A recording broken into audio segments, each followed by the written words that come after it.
All right. Hello, hello.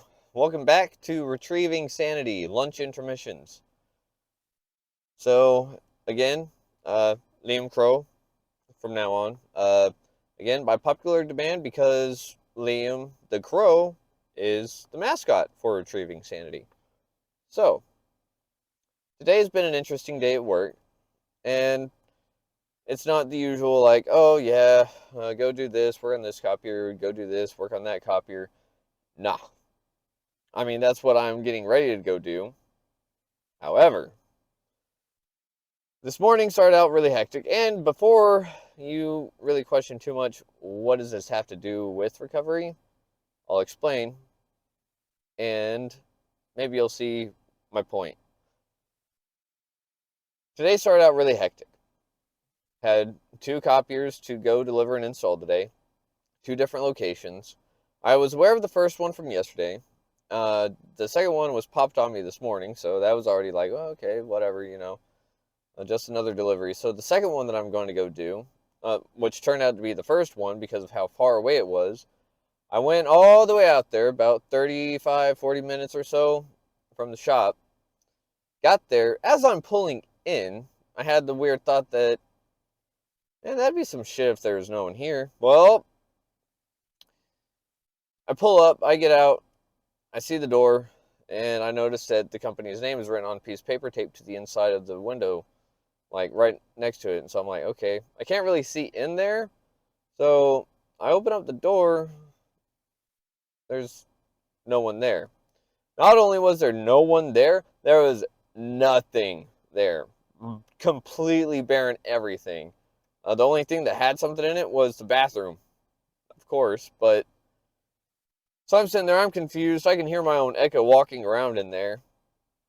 I called back to the shop, and they figure out that the customer was not ready for us today, even though it was scheduled.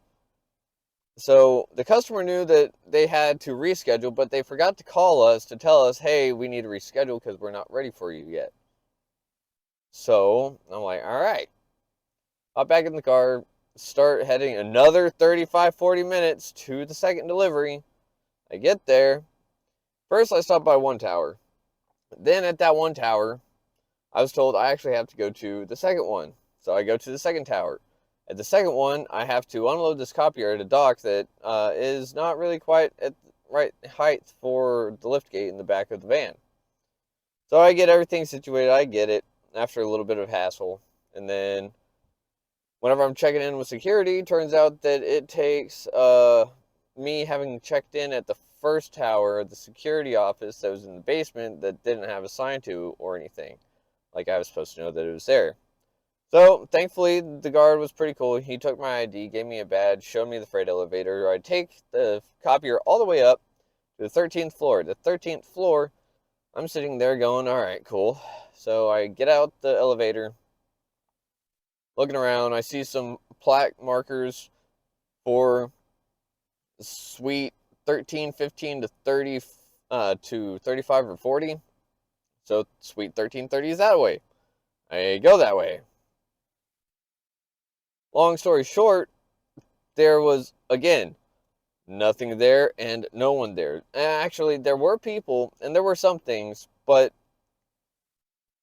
this office was not even close to having people work in it in an office setting. There were contractors, but they were working on the floor, the electrical, and I don't know what else because I just saw them and I was like, these guys aren't going to sign for the copier because it's not for them. So, end up making some more phone calls, figure out that we just need to drop it off because they also were not ready and they also did not tell us.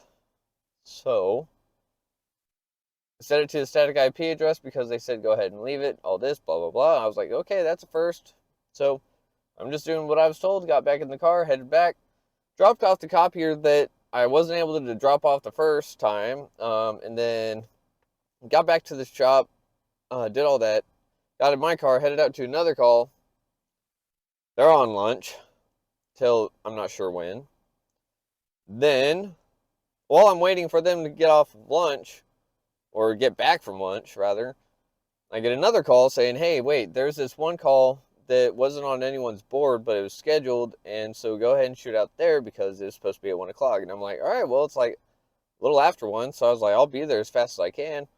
Get everything loaded back up into the car. Then I started to head that way, and then I get another call saying, hey, wait, never mind, don't do that. I'm like, what do you mean?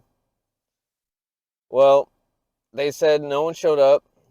They sent the message at 1:11, and I was like, okay. And the guy said, yeah, no one showed up for the repair.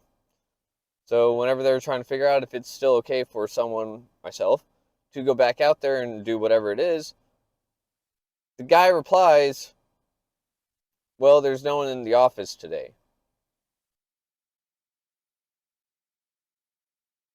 So that makes three spots today where there's no one there whenever I have a call to go to it. So that last call, it wasn't on the board. It got put on my board after I got the call. I looked at it, got the address, started heading that way, had to say ixnay to that, shoot back over to where everyone's on lunch. Everyone's still on lunch, and now I'm here. So what this has to do with recovery is got to be flexible and be adaptable. Whenever I was in my shit, in my active addiction, my anger would have been probably sky high, super frustrated, just absolutely like, man, F this, F that, screw these people, they can't do this right, they can't do that right, why am I even out here, blah, blah, blah, blah, blah, blah, blah, blah, right? So, thankfully, I learned how to be flexible. So, my emotional status went like, what? Like, took a little bit of whiplash, like, oh, whoa. I was like, oh, okay, well, that wasn't too bad, right? Then it happened again, and I'm like, okay, like, this is definitely... my thought process wasn't, man, screw these people. My thought process was, wow, this is a weird day. Not just... It's happened before to have someone not be there or something like that. I haven't shown up to a place that had no one and nothing at the same time, much less 2 in a row. And they're completely separate entities, completely different calls, how they got generated and everything, who did the sales, all of it. No one and nothing at 2. The third one, everyone's on lunch. The fourth one, apparently someone was supposed to be out there, and that someone's me, because one of our techs is out on lunch, vacation. The other one has a territory that's way out, away from this spot, so yeah. And now these people are on lunch still. So had I not learned how to be flexible, I'd be losing my crap right now. I would be all sorts of angry, mad, upset, saying, man, this is such a waste of time. But I was adaptable because I was changing up my course of action, and I was keeping my mind flexible with that. Whenever, back in the day, I would have probably been slamming stuff around, been like, man, screw this, screw that. It's like driving all sorts of crazy, whatnot. I've been able to, it was Fraba. And I was like, you know what? I was talking about flexibility and adaptability on the podcast and how it's an important part of recovery. This is why it's an important part of recovery, because if I was not flexible in my emotions, I would have snapped, more than likely, because I would have been restless, irritable, discontent, rid. I would have been rid of everything. And then just sitting there getting stuck in my way saying, fuck this. But I was able to stay flexible. I was able to be malleable. Now I'm just sitting here waiting for lunch, and I figured this would be a good time to actually be productive while I'm unproductive. Well, I'm not being unproductive. I'm being productive while I'm waiting to go do more production. Yeah, something like that. But it's an important lesson, ladies and gentlemen, brothers and sisters, to remain flexible, stay adaptable, and stay hydrated.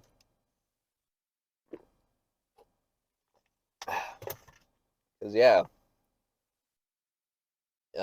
all those are important, especially in recovery. And if you're an alcoholic like me, you probably didn't drink enough water. Your water was probably your beer and liquor, and that doesn't stain you very long. Or at least it didn't stain me very long.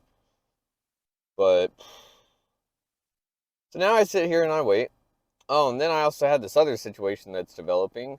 That's an entirely different story and scenario and stuff like that, but it still has to deal with recovery in a weird way. I'll touch on that later. Um, but hmm, actually, I've got like three different stories now that I think about it. Each one's a little bit different than the last. So let's see.